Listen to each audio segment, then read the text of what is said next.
Gulf രാജ്യങ്ങളുമായി നിർണായക ചർച്ചയ്ക്ക് ഒരുങ്ങുകയാണ് റഷ്യ. ലക്ഷ്യം അമേരിക്കയ്ക്ക് ബദൽ സുരക്ഷയോ എന്ന ചോദ്യമാണ്. വേണ്ടി വന്നാൽ മറ്റ് ഗൾഫ് രാജ്യങ്ങളിലും ആക്രമണം നടത്തുമെന്ന ഇസ്രയേലിന്റെ പ്രഖ്യാപനം അറബ് രാജ്യങ്ങളിൽ ഭീതി പടർത്തിയിട്ടുണ്ട്. ഇതെല്ലാം മുന്നിൽ കണ്ടാണ് റഷ്യയുടെ നീക്കം.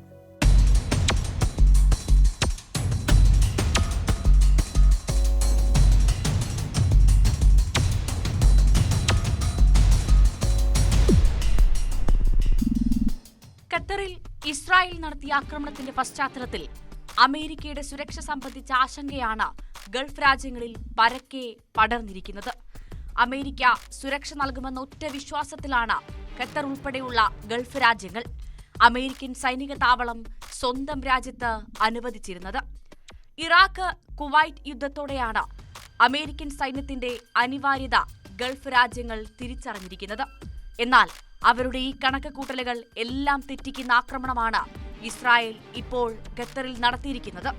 ഇത് മുതലെടുക്കാനുള്ള തന്ത്രപരമായ നീക്കമാണിപ്പോൾ റഷ്യ നടത്തുന്നതും. വേണ്ടിവന്നാൽ ഇത്തരം ആക്രമണങ്ങൾ മറ്റ് ഗൾഫ് രാജ്യങ്ങളിലും നടത്തുമെന്ന പ്രഖ്യാപനവും ഇസ്രായേൽ നടത്തിക്കഴിഞ്ഞിട്ടുണ്ട്. അമേരിക്ക അവരുടെ 51ാമത്തെ സംസ്ഥാനമായി കാണുന്ന രാജ്യമാണ് ഇസ്രായേൽ. ആ രാജ്യത്തിന്റെ രൂപീകരണം മുതലുള്ള അടുപ്പവും സഹകരണവുമാണത്.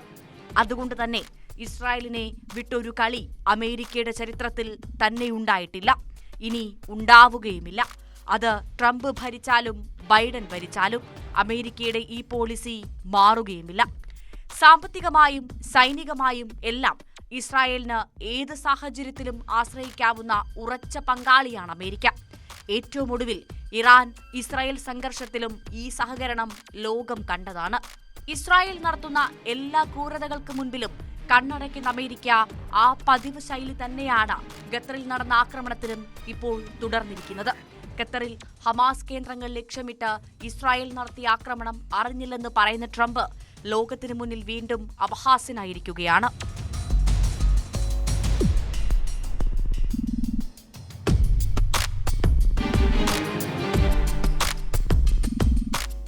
പശ്ചിമേഷ്യയിലെ ഏറ്റവും വലിയ അമേരിക്കൻ സൈനിക താവളം സ്ഥിതി ചെയ്യുന്ന ഖത്തറിന്റെ ആകാശത്ത് മറ്റൊരു രാജ്യത്തിന്റെ യുദ്ധവിമാനങ്ങൾ പ്രത്യക്ഷപ്പെട്ടു. ഇത് തിരിച്ചറിയാൻ അമേരിക്കൻ സംവിധാനങ്ങൾക്ക് കഴിഞ്ഞില്ലേ? അങ്ങനെയെങ്കിൽ അമേരിക്ക എന്ന രാജ്യത്തെ തന്നെ ആർക്കും ആക്രമിച്ച് ഭസ്മമാക്കാം എന്നത് അമേരിക്ക തന്നെ അംഗീകരിച്ച് തരുന്നുവെന്ന് വേണം കരുതാൻ. ഈ സാധ്യതയാണ് റഷ്യ മുന്നിൽ കാണുന്നത്.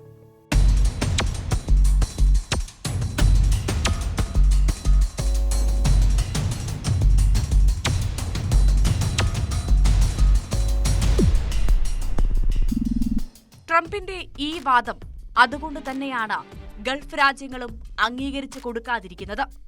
ട്രംപിന്റെ അനുമതി വാങ്ങി ഇസ്രായേൽ നടത്തിയ ആക്രമണമായി തന്നെയാണ് ഖത്തറും ഈ ആക്രമണത്തെ കാണുന്നത്. ഇക്കാര്യം മറ്റ് ഗൾഫ് രാജ്യങ്ങളുമായുള്ള ചർച്ചയിൽ ഖത്തർ ഭരണകൂടവും വ്യക്തമാക്കിയിട്ടുണ്ട്. ഇന്ന് ഖത്തറാണെങ്കിൽ നാളെ സൗദിയും UAEയും ഉൾപ്പെടെ മറ്റ് ഏത് ഗൾഫ് രാജ്യങ്ങളിലും ഇസ്രായേൽ സമാനമായ ആക്രമണം നടത്തുമെന്ന ഭീതിയാണ് Gulf രാജ്യങ്ങൾക്കിടയിലുള്ളത്.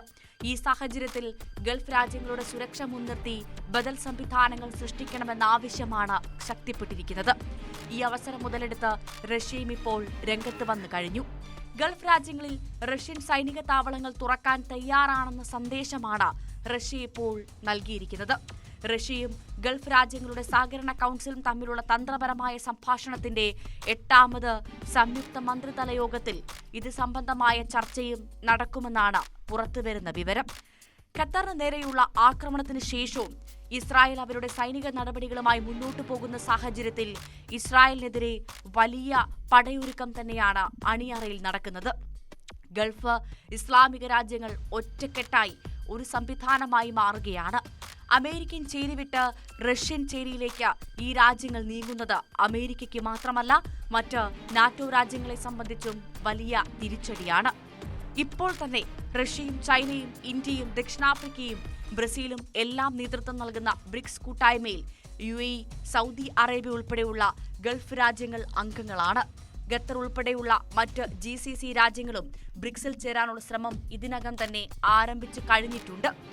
Russian president Vladimir പുടിന്റെ India സന്ദർശനത്തിന് ശേഷം പുടിൻ ഗൾഫ് രാജ്യങ്ങളിലും സന്ദർശനം നടത്തുന്നുണ്ട്.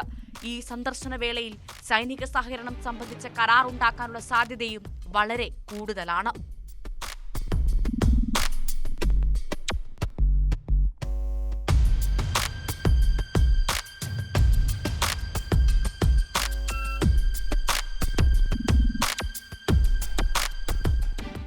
റഷ്യയും GCC രാജ്യങ്ങളും തമ്മിലുള്ള ചർച്ചയെ അമേരിക്കയും ഗൗരവത്തോടെയാണ് നോക്കിക്കാണുന്നത്. ഗൾഫ് മേഖലയിൽ അമേരിക്കയ്ക്ക് എതിരെ ഉയർന്നുവരുന്ന വികാരത്തെ റഷ്യ മുതലെടുക്കുമെന്ന ആശങ്കയാണ് അമേരിക്കയ്ക്കുള്ളത്. അങ്ങനെ സംഭവിച്ചാൽ പശ്ചിമേഷ്യയിലെ അമേരിക്കയുടെ നട്ടെല്ലാണ് തകർക്കപ്പെടുക.